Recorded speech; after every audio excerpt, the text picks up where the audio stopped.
تک مجھے سوائے یہ زمین اور پہاڑوں کی کوئی چیز نظر نہیں آتی سوائے اس نظارے۔ یہ کتنی دور سے نظر آ رہا ہوگا، یہ علم، یہ نشان۔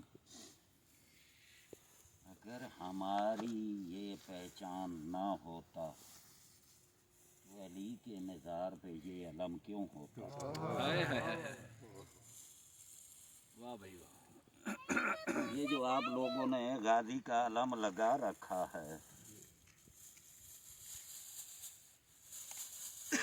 یہ حد نظر تک لوگوں کو، کام کرنے والوں کو، دور کے مسافروں کو یہ نظر آتا ہوگا۔ یہ اس جنگل کو آباد کیے ہوئے ہے نا، اسی لیے لوگ کہتے ہیں جنگل پہاڑ بھی کہتے ہیں۔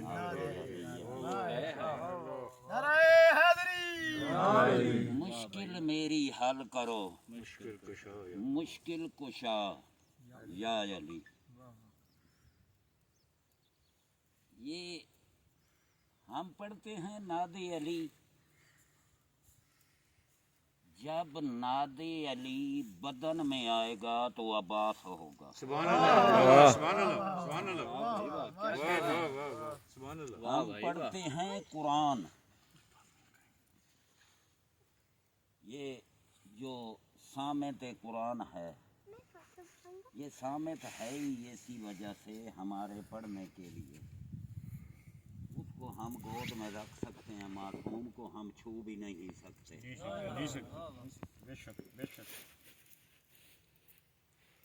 یہ اس مزار کو گواہ بنا کے کہہ رہا ہوں کہ اپنے آپ کو طیب نہیں، طاہر نہیں، مطہر کرو، تاکہ وہ جو پردے میں بیٹھا ہے وہ آپ کے ساتھ ہاتھ ملا، سبحان اللہ سبحان اللہ سبحان اللہ، وہ آپ کے ساتھ مسافہ کر سکے۔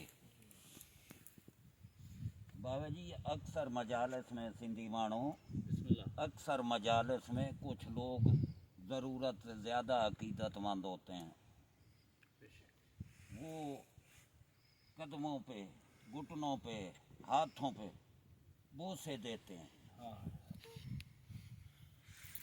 یہ سوائے معصوم کے فعل حرام ہے۔ آپ نے جیسے کسی بندے کے ہاتھ چومنا، یہ ہاتھ صرف ان کے چومے جاتے ہیں جو ید اللہ یہ ہاتھ ہیں، اور یہ 14 اللہ کے ہاتھ ہیں۔ بے شک بے شک۔ بابا جی ایک مثال اس موضوع کی طرف آتا ہوں، نصیحت کے زمرے میں ایک بات کرنا چاہتا ہوں۔ ہم جتنے عمل کریں ان کا اجر ہمیں ملے گا، بے شک ملے گا نا۔ بے شک بے شک۔ یہ ہم اتنا سفر کر کے آئے، یہ ہم آئے نہیں ہیں، انہوں نے بلایا بے شک بے شک۔ خدا کی قسم سے انہوں نے ہمیں اس قابل سمجھا، تب یہ ہمیں حاضری کا شرف ہوا۔ اور مومن مرتا نہیں ہے، مومن شہید ہوتا ہے، بے شک۔ اور سید تو وہ شہید بھی نہیں ہوتا، سید تو یہاں سے رخصت ہو کر گودے بطول میں جاتا ہے۔ یہ حدیث کہہ رہا تھا نا کہ بابا اس حال میں کیسے چھوڑ جاؤں آپ کو، میرا تو جی چاہتا ہے کہ آپ کی گردن پہ گردن رکھوں۔ ہاں، یہ ایک بیٹی کی یہ احتجاج تھی، یہ ایک بیٹی کی حسرت تھی کہ میں باپ پہ مر جاؤں، لیکن اگر یہاں زارا ہوتی تو گردن رکھ دیتی۔ اور یہ میں بہت ساری کتب سے آپ کو دکھا سکتا ہوں کہ جب اس نے خنجر چلایا، کئی بار بابا جی خنجر چلانے کے بعد خنجر چلا، زخم ہوا لیکن خون نہیں آیا، تو اس نے خنجر رکھ دیا اور پوچھا کہ حسین یہ میں خنجر چلا رہا ہوں، ضربے لگا رہا ہوں، آپ کو درد نہیں ہو رہا؟ تو مولا حسین کی آواز آئی تھی، میری گردن پہ کوئی ایک گردن تھوڑی ہے، کبھی نانا کی گردن زخمی کرتے ہو، کبھی بابا کی، کبھی میری ماں کی،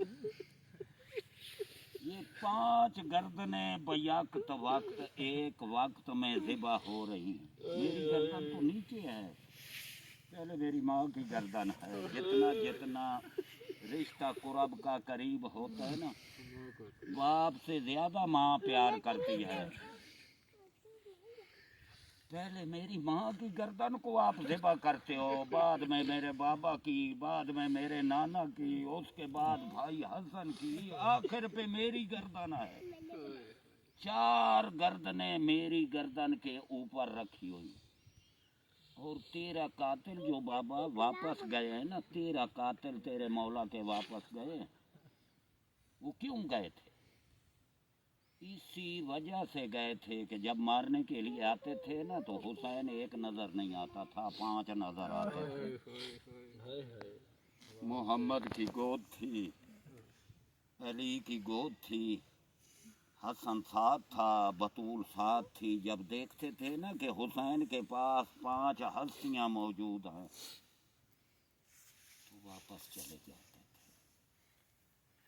اس لیے یہ ان کی مرضی، یہ ان کی منشا تھی، ان کی حاجت تھی، انہوں نے اذن دیا تب ہمیں یہ شرف نصیب ہوا۔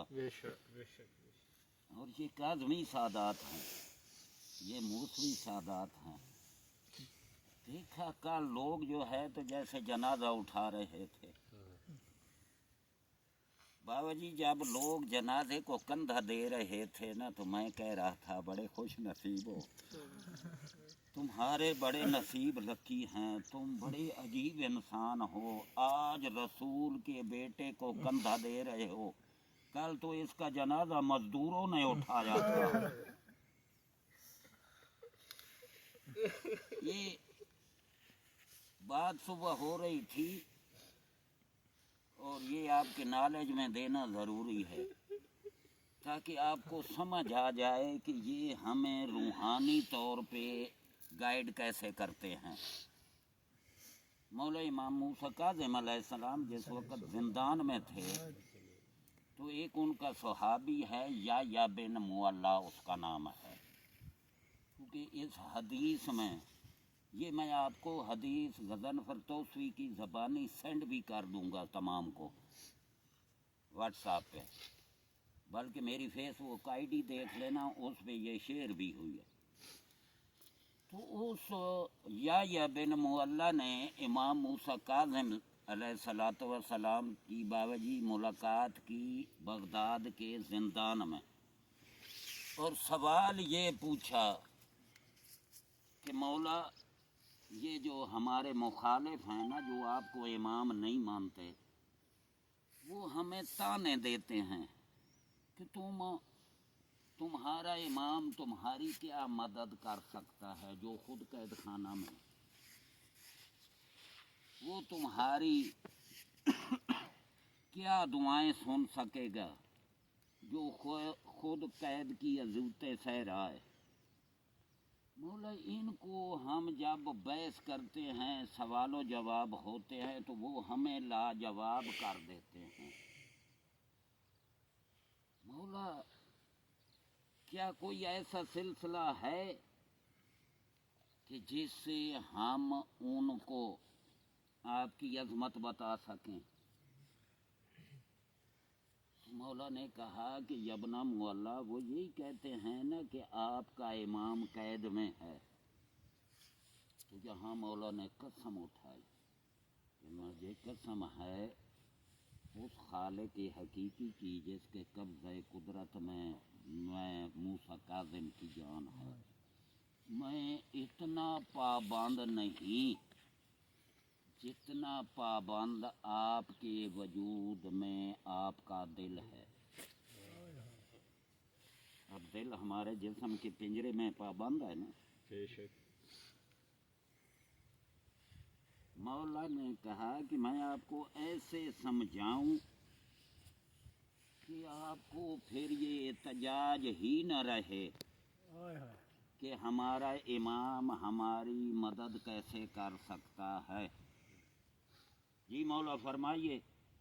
تو مولا نے کہا کہ میں اتنا پابند نہیں ہوں، ٹھیک ہے میں پابند سلاسل ہوں، لیکن میرے اختیار پابند نہیں ہیں.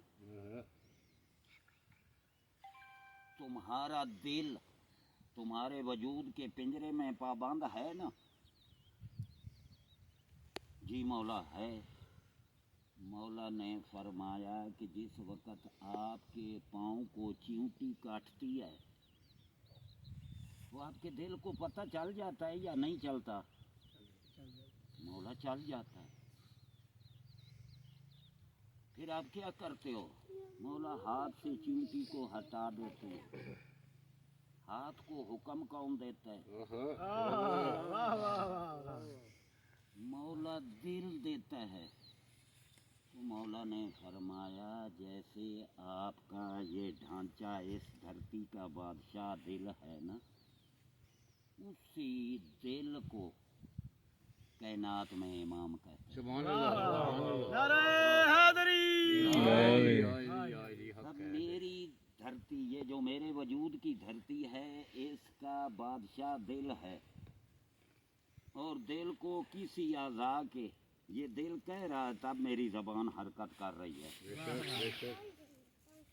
تو میری زبان نے درخواست اپلیکیشن نہیں لکھی، یہ میرا دل چاہ رہا تھا کہ وہاں حاضری ہو تو وہاں تھوڑی دیر ذکر بھی ہو جائے.